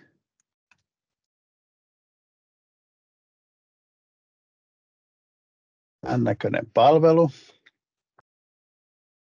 Ja täällä yläkulmassa mä oon nyt kirjautunut, mä kirjaudun ulos, niin silloin jos ei ole kirjautunut, niin täältä saa tällaiset luo tunnus tai kirjaudu sisään. Jos me nyt luodaan tässä tunnus, noin, ja sitten salasana. Ja sitten kun nyt tässäkin pyydetään teitä ilmoittamaan tunnus yhdyshenkilölle tai mulle, niin se tarkoittaa, että tätä käyttäjän nimeä, salasanaa ei tarvitse koskaan ilmoittaa mihinkään eikä pidä. Me ei tehdä sillä mitään, vaan me tarvitaan tämä tunnuksen nimi, että sille voi antaa ne oikeudet. Mutta se salasana on vaan teillä. Ja tähän tulee sitten sähköpostiosoite. Ja tämä on nyt sitten sitä varten, että sinne tulee viesti, jossa varmennetaan, että tämä on ihmisen tuottama tunnus. Ja sitten sen avulla voi tosiaan palauttaa sitten sen salasana, jos on unohtunut. Lisäksi tässä on vielä tällainen tehtävä, että saadaan niitä spämmirobotteja estettyä, ettei ne tee näitä tunnuksia tänne, niin suht simppeli tehtävä, eli palvelun logossa on 3 sanaa, ja niistä pitää kirjoittaa se, joka ei ole wiki, ja tämä on palvelun logo, eli järvi, meri ja wiki on ne sanat, ja tähän kirjoitetaan nyt sitten järvi tai meri. Ja sitten se luo tunnuksen. Ja nyt sen olisi pitänyt lähettää mulle varmennussähköposti, ja tänne se tuli mun sähköposti. Ja nyt kun mä klikkaan sen ja käyn tuosta varmentamassa, niin nyt se on sitten varmennettu se sähköposti ja tunnus on muuten kunnossa. Sitä voi käyttää, sillä voi kirjautua, mutta sillä ei voi vielä osallistua siihen Sinilevä-seurantaan, koska se pitää ilmoittaa mulle, että mä voin antaa sille oikeudet. Voi tehdä muuten havaintopaikkoja, voi tallentaa havaintoja, mutta ei niille paikoille, jotka on merkitty mukaan Sinilevä-seurantaan. No sitten mä näytän vielä sen, että nyt sitten jos on käynyt niin, että te ette muista teidän tunnusta tai teidän salasanaa, joka oli viime kesänä käytössä, niin sitten täältä mennään nyt kirjaudus sisään ja sitten täällä on tällainen vaihtoehto kuin unohditko salasanasi. Ja nyt me voidaan mennä sinne, jos me muistetaan se käyttäjän nimi, niin sitten voi kirjoittaa sen tähän ja sitten painaa hanki uusi salasana. Tai sitten jos me ei muisteta sitä käyttäjän nimeäkään, niin sitten voidaan kirjoittaa se sähköpostiosoite, joka oli siinä tunnuksen yhteydessä annettu. Laitan nyt sen, minkä mä äsken loin. Noin.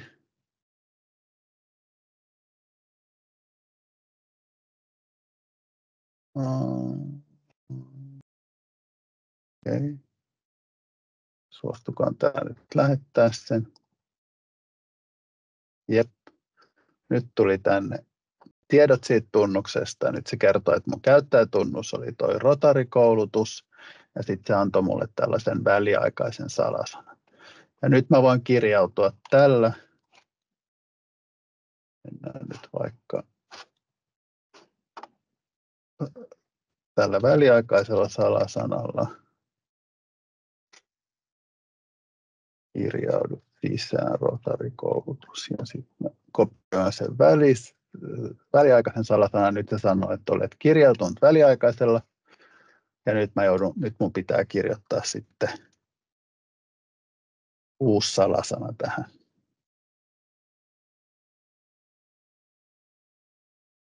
Ja noin. Nyt se on sitten palautettu tavallaan se teidän vanha käyttäjätunnus uudella salasanalla.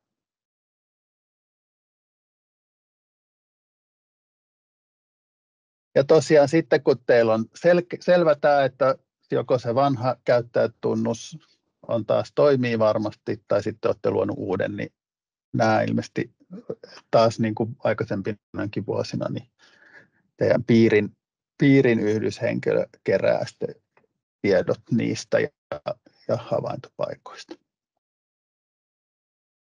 No sitten tämä toinen asia ennen seurannan alkamista niin on tämä havaintopaikka, eli sinne Järvi-Merivikiin siellä pitää olla jokaisella paikalla olla oma paikkasivu, joka sitten liitetään mukaan siihen seurantaan. Ja mä oon nyt oletuksena vienyt kaikki viimevuotiset paikat, laittanut myös tämän vuoden seurantaan mukaan, että jos olette viime vuonna ollut mukana ja teidän paikka on edelleen sama, niin sitten se on jo oletuksena nyt sitten mukana. Mä voin nyt sitten sieltä poistaa niitä, jotka loppuu, tai sitten voi lisätä uusia.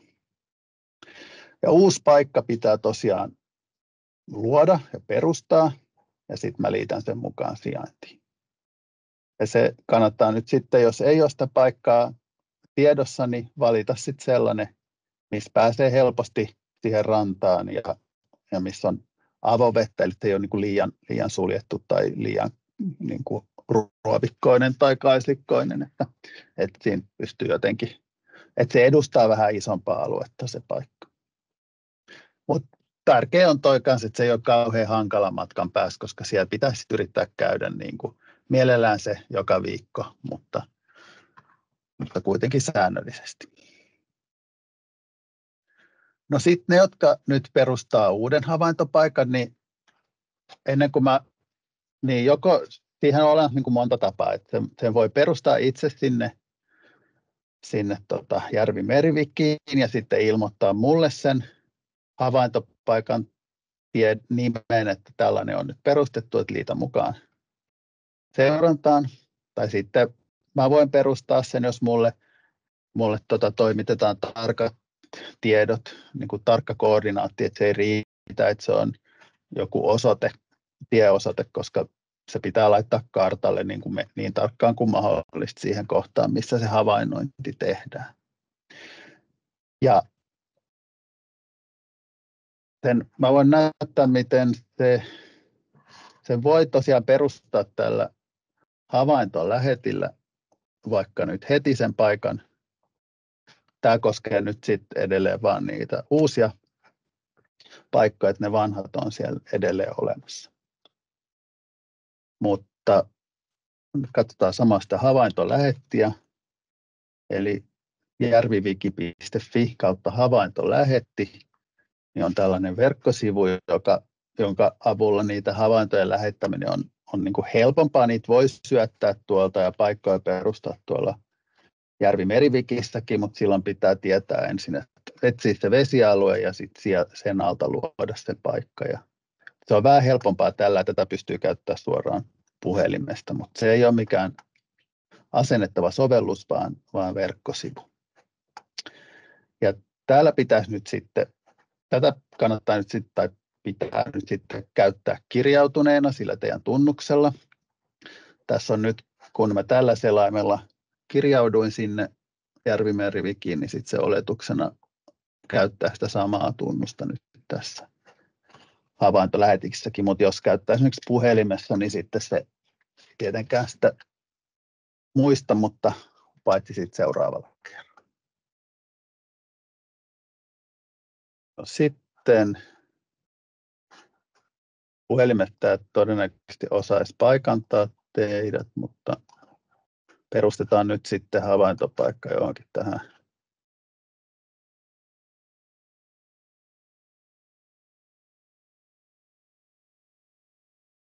mikä olisi hyvä.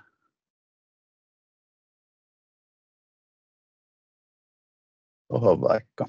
Eli siirretään sitä karttaa, kunnes se risti osoittaa siihen paikkaan, missä se havaintopaikka on.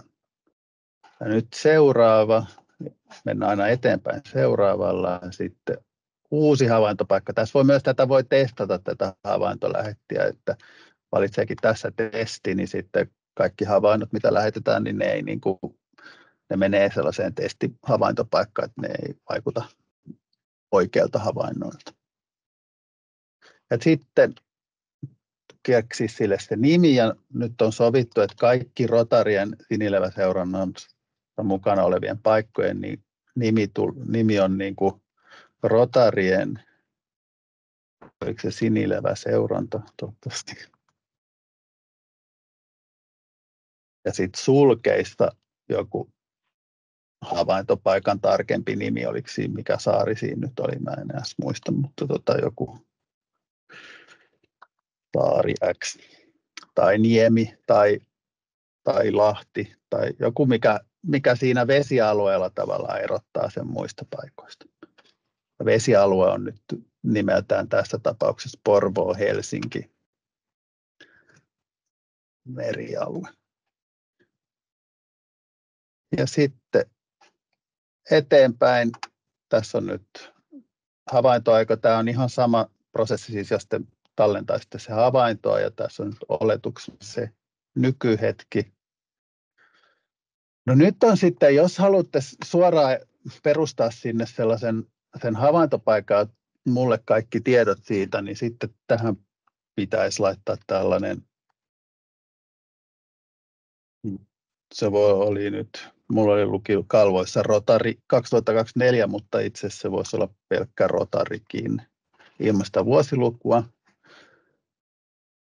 Ja alaviiva sen takia, että silloin se ei tule tähän, se on piilotettu asiasana tai tunniste, että se ei tule tähän tarjolle sitten kaikille muille. Sitten kun te teette niitä itse havaintoja, niin sitten voitte kirjoittaa siihen jo ilman alaviivaa jonkun Rotari, jos haluatte. Mutta nyt kun perustetaan sitä havaintopaikkaa, niin tuollainen alaviiva Rotari. Ja silloin se tuo tähän ekaksi tällaisen valinnan, jolla voi nyt sitten ilmoittaa tavallaan, että tämä paikka olisi tulossa siihen sinileväseurantaan. Tästä voitte valita vielä sen, mikä rotaripiiri se on, koska ne on eroteltu myös sen mukaan. Ja sitten voi tallentaa jotain havaintoakin, jos haluaa, mutta voi vaan tehdä ikään kuin tavallaan tämän ilmoituksen, että tämä havaintopaikka on nyt sitten tulossa mukaan. Sitten seuraava, ja tässä pitää vielä laittaa lähetä. Ja nyt se tallentaa sen tiedon sinne, että on perustettu tällainen havaintopaikka tälle alueelle ja laittanut sinne vielä tiedoksi, että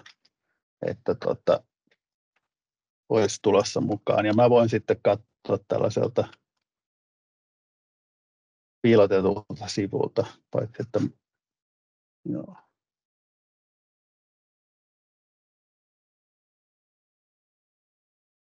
Joo, ei tuolla tunnuksella pystykään, mutta omalla tunnuksella voin sitten katsoa, että sinne on nyt tullut 6 uutta paikkaa, ja sitten mä voin niitä käsitellä sitten. Eli liittää ne mukaan seurantaan ja niin poispäin. Mutta vaihtoehto on, että vaan ilmoitatte sen tarkan koordinaatin siihen ja jonkun nimen, niin sitten mä voin myös perustaa sen.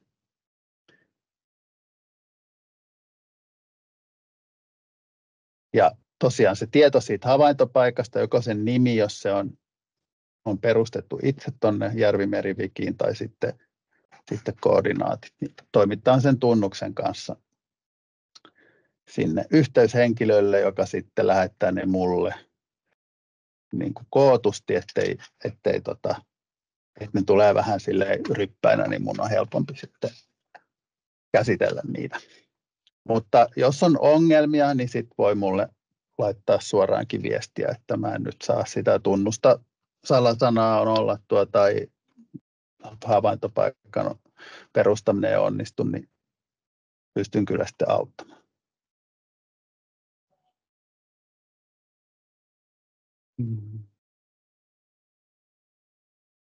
Selvä.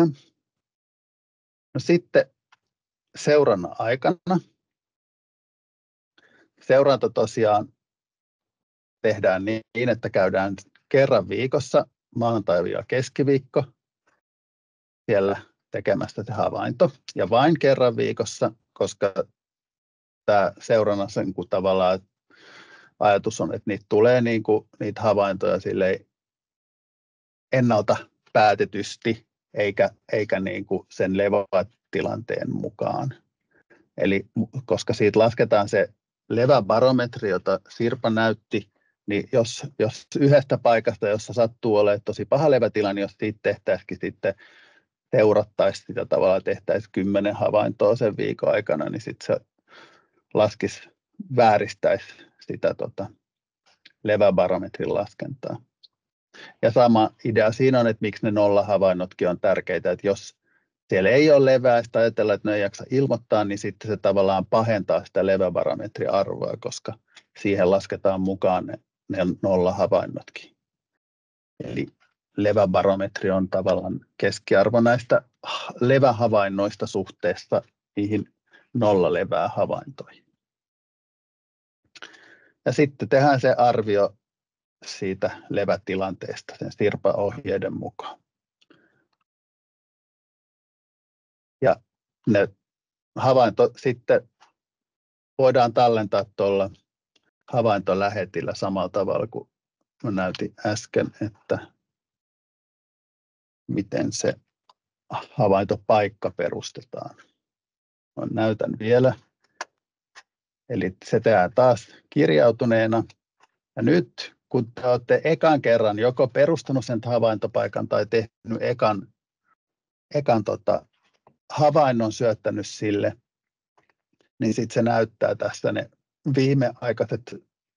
viimeksi päivitetyt paikat sillä sun käyttäjätunnuksella. Et jos te ette ole tehnyt talvella yhtään havaintoa ja olette viime kesänä tehnyt, niin sitten tässä näkyy se teidän perus viime kesäinen paikka valmiina.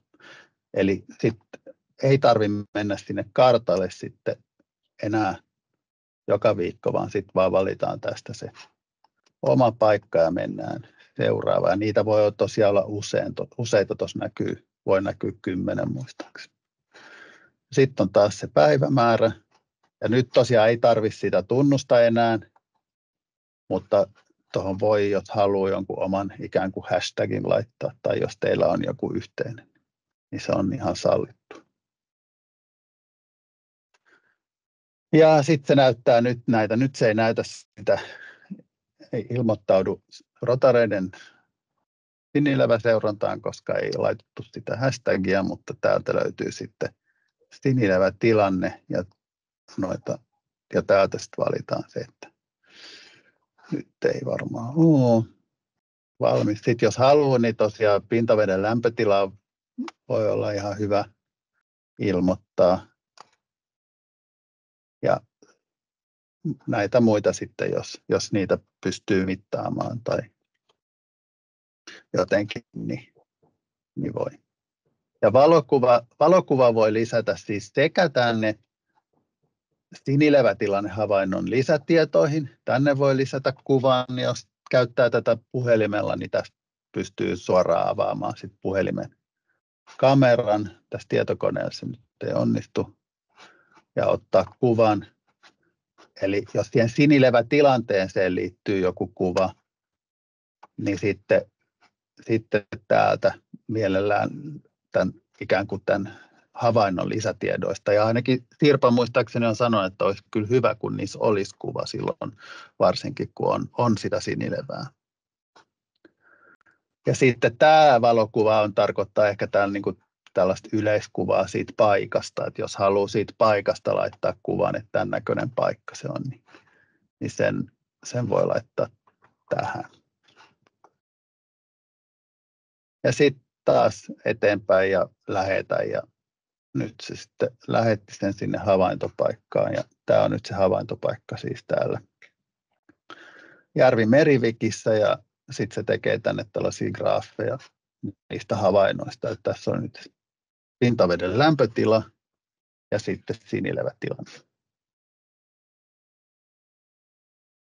Ja nyt sitten, jos on tullut virhe, että on niin kuin vahingossa lähettänyt väärän havainnon, niin täältä Järvi-Merivikin havaintopaikkasivulla voi käydä sitä muokkaamassa. Eli sitten tulee tänne ja pitää olla siis tosiaan kirjautunut sillä samalla tunnuksella, niin kuin tässä nyt todennäköisesti on, mutta sitten taas jos käyttää puhelimella sitä havaintolähettiä, niin voi olla, että tietokoneella, jos tulee korjaan, niin pitää sitten kirjautua erikseen. Ja täällä mä voin nyt sitten vaikka tästä valita, että lisää muokkaa sinilevätilanne. Ja tässä näkyy nyt tälleen harmaana laatikkona se meidän aikaisempi havainto, minkä mä lähetin, ja sen voi nyt avata ja käydä vaikka muokkaa, että ei kun se olikin aikaisempi päivä. Tai että oli siellä sittenkin sinilevä.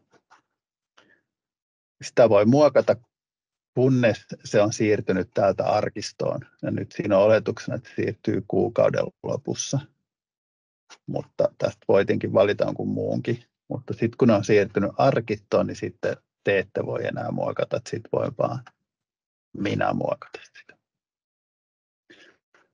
Ja täällä voi siis myös, jos ei halua käyttää sitä havaintolähettiä, niin niiden havaintojen lisääminen onnistuu myös täältä. Eli joko tuosta valitsee tuosta sen muokkaa tai täältä muokkaa. Tämä avaa sen saman kohdan ja tuossa on se vanha havainto, mutta tuolla voidaan sitten lisätä uudelle havainnolle tuollainen lomake ja täyttää sitten siihen ne tiedot.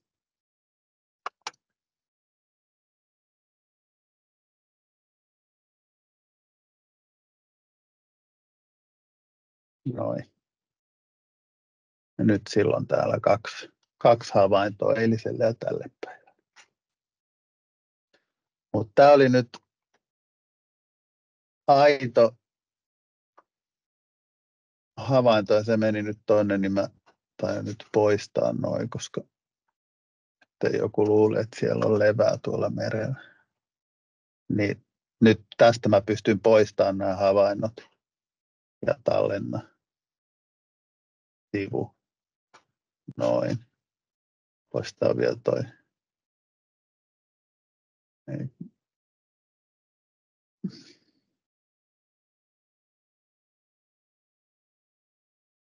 Lämpötilahavaintokin. Noin. Nyt ne on sitten poistettu. Eli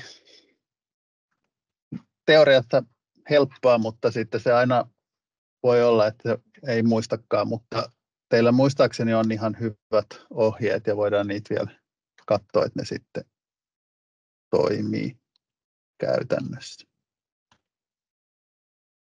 Joo, toi oli se muokkaaminen, se me katsottiinkin jo.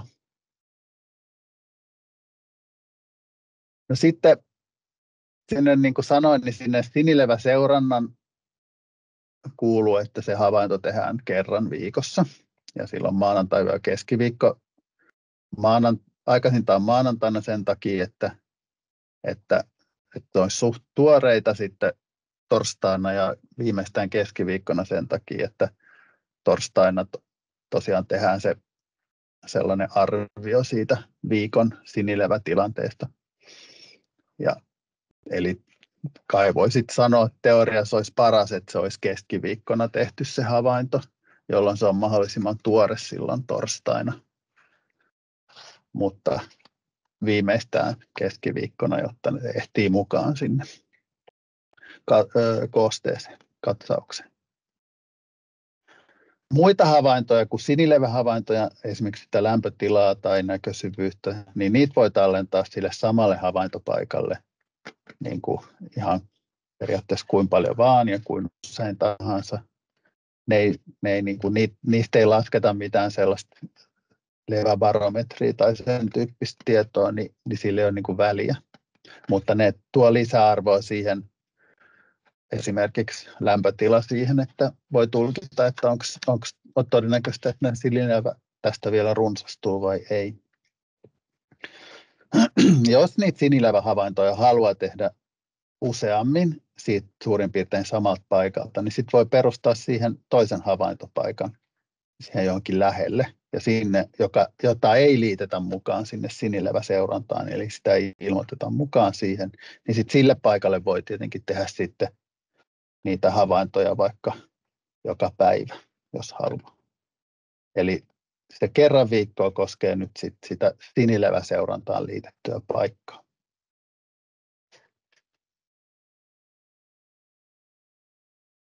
No sitten muuta oikeastaan, kun siitä nyt ei ollut Sirpan esityksessä, mutta siis taas tämä seuranta alkaa siinä kesäkuun alussa, sillä 3.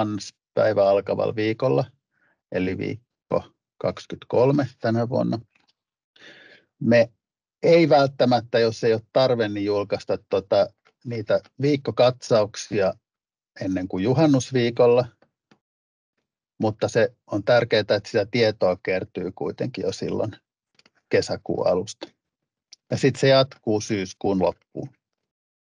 Ja sen jälkeen voi tehdä havaintoja, jos haluaa. Joinakin vuosina on ollut vielä syyskuussa tai lokakuussakin sinilevää yllättävän paljon. Että sekin on sellainen, niin kuin, mistä ei ehkä tiedetä niin hyvin, koska sitä seurantaa ei ole yleensä tehty niin kuin sit syyskuun jälkeen.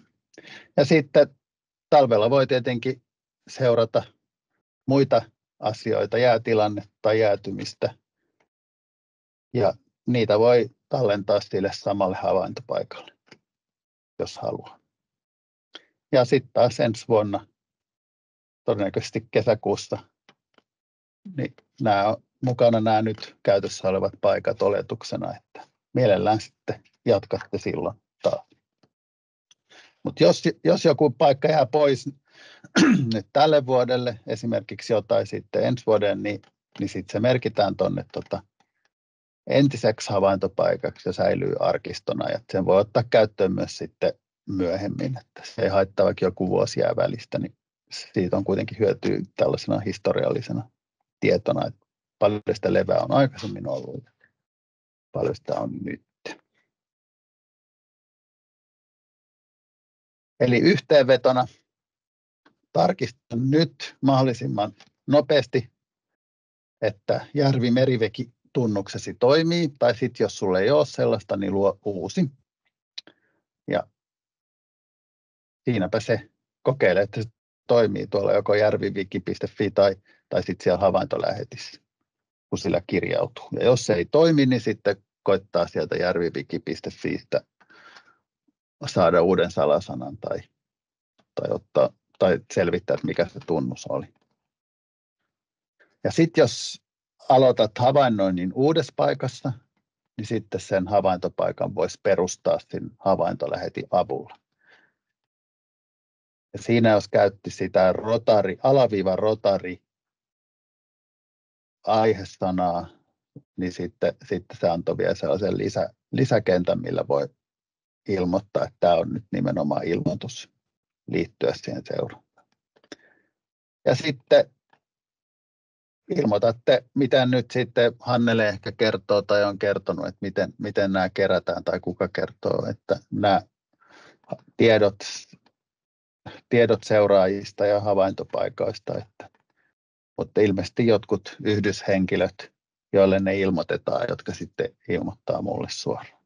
Mutta jos on niin kuin tällaisia teknisiä ongelmia, että ei toimi, te ette saa millään sitä kirjautumista onnistua, tai se varmennussähköposti ei tule perille, sellaista on välillä, niin sitten voitte laittakaa sitten mulle suoraan, niin sitten mä voin selvittää sitä tai varmentaa sitten täältä käsin sen sähköpostin, sen tunnuksen.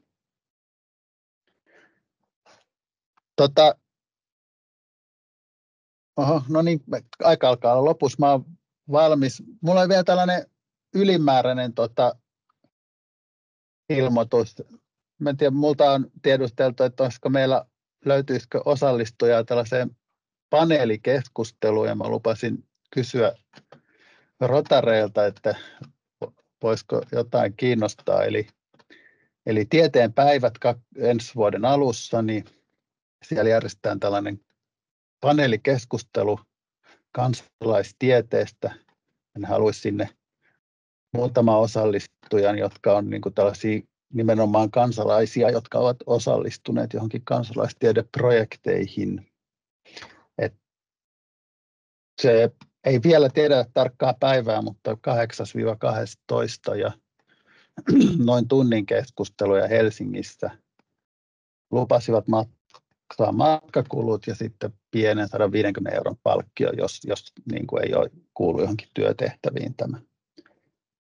Niin jos jotain kiinnostaisi, niin pitäisi, nyt ne haluaa niin kuin lyödä lukkoon nämä osallistut ja ohjelman tässä aika pian. Et sitten voisi mulle ilmoittaa, niin mä voin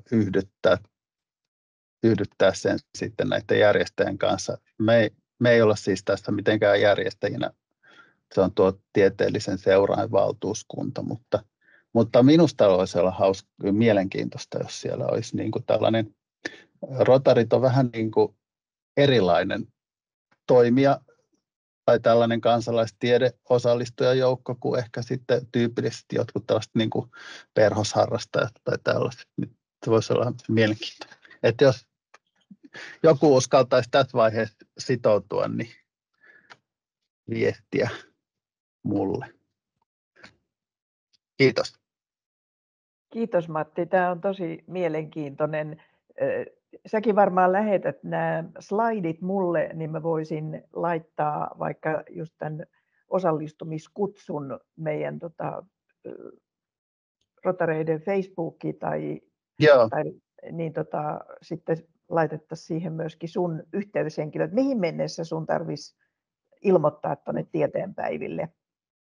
No mä luulen, että se oli tässä toukokuun aikana mielellään, että se oli, joo. Tämä on tosi suositeltavaa. Ja sitten mä olisin vielä sen verran huomauttanut, että jos tuntuu vaikealta itse perustaa sitä havaintopaikkaa sen havaintolähetin avulla, niin se onnistuu myöskin niin, että ilmoitat omat tietosi oman Rotary-piirisi yhteyshenkilölle, joka on siis ympäristökomitean puheenjohtaja useimmiten, ja hän sitten ilmoittaa sen joko suoraan Matille tai sitten minulle. Mä joka tapauksessa kokoan nyt toistaiseksi ainakin niin kaikkien piirien havainnoitsijoiden tiedot, jotta mulla on niin kuin tämmöinen, tai Rotareilla on tämmöinen rekisteri, että ketkä kaikki on tässä hienossa työssä mukana. Oliko kysymyksiä? Tuolla oli ainakin... Chatissa on ainakin tällainen veneily,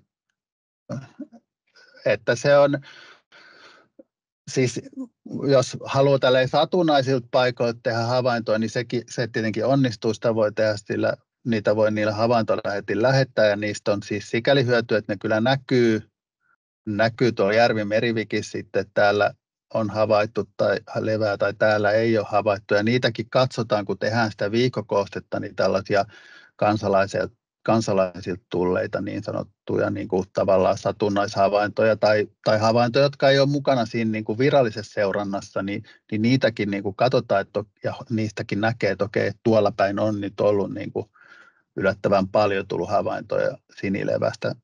Eli niistä on hyötyä, mutta niitä ei ole niin kuin ne ei ole siinä virallisessa seurannassa mukana sen takia, että niitä ei voi sitten laskea sitä barometriä, sitä sinileväbarometria, koska se lasketaan just sellaisilta, jotka on sillä yhdellä paikalla tehty kerran viikossa, jolloin siitä tulee sellaista ikään kuin vertailukelpoista tietoa, niin vertailukelpoista kuin nyt on mahdollista. Niin siitä pystytään niin kuin tavallaan laskemaan se barometri, josta pystytään arvioimaan, että onko tämä sinilevätilanne nyt niin kuin pahempi kuin viime viikolla tai parempi tai huonompi kuin viime vuonna tähän aikaan. Mutta muuten siis satunnaisia havaintoja sieltä täältä tai muualta, niin totta kai niistä on siis hyötyä. Ne ei vaan ole sit mukana tässä seurannassa. Joo.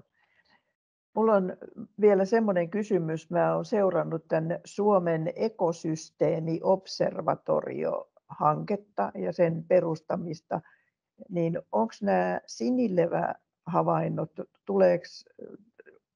kerätäänkö niitä mitenkään tähän ekosysteemiobservatorio-kokonaisuuteen?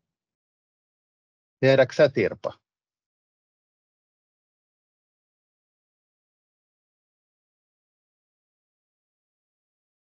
No, ihan sinällään just näitä mun tietääkseni nyt tällä hetkellä ei sinne kerätä, mutta täytyy sanoa, että mä en ole ihan varma, että miten se menee, että se varmaan niin kuin ainakin tulevaisuudessa, jos ei nyt vielä.